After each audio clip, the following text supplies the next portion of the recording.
Welcome to War India News Hour. Surviving in the world of digital fraud.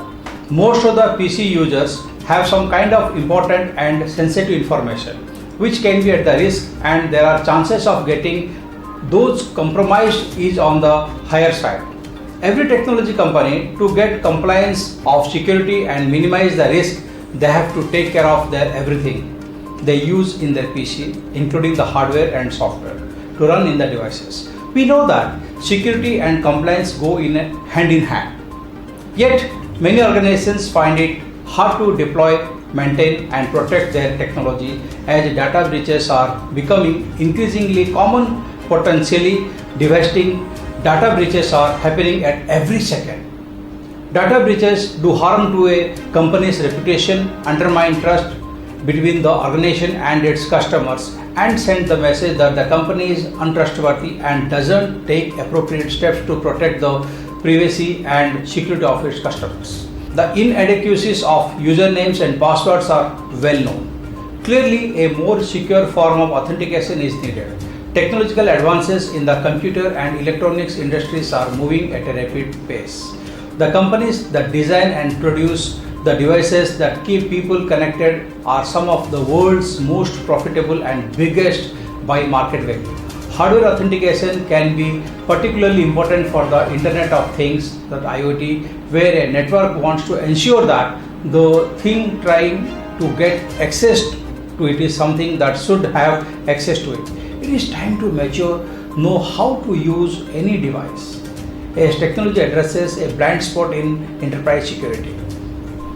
Let's look into today's headline in War India. Israel signs cloud services deal with Amazon and Google. Israel's government has signed a deal with Amazon Web Services and Google for a more than $1 billion project to provide cloud services for the country's public sector and military. A month ago, AWS and Google won a tender beating out Microsoft, Oracle and IBM for the 4-phase project known as Nimbus. Just one day notice to Google to delete banned content. Russia's communications watchdog has given Google 24 hours to delete prohibited content or be fined and possibly face a slowdown in its traffic in the country. The agency said it has sent over 26,000 calls to Google to remove illegal information, including videos containing information on drugs or violence. Earlier, Russia had slowed down Twitter's traffic in the country.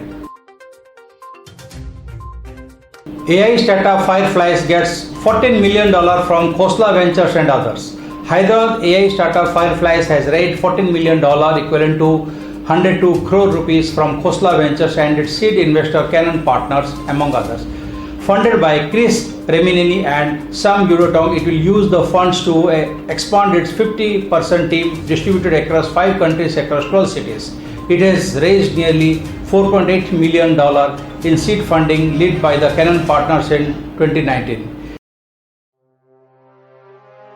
In next 2 days, social media platform has to appoint Chief Compliance Officer. Significant social media intermediaries were given 3 months' time to comply with new rules. A deadline which expires on May 26, hence Facebook, WhatsApp and Twitter may lose intermediary stake in 2 days and may become liable for criminal action if they do not comply with the IT rules which were notified in February and come into effect from Wednesday. Upgrade acquires Impartus, commits rupees 150 crore towards buyout and growth. Mumbai-based edtech startup Upgrade said it has acquired Impartus, a video-enabled solution provider, and committed over rupees 150 crore for the buyout and to invest in its growth. Kaizen West was the institutional investor partner for Impartus for this deal. With this, Impartus, now a 100% subsidiary of Upgrade, has been rebranded as Upgrade Campus.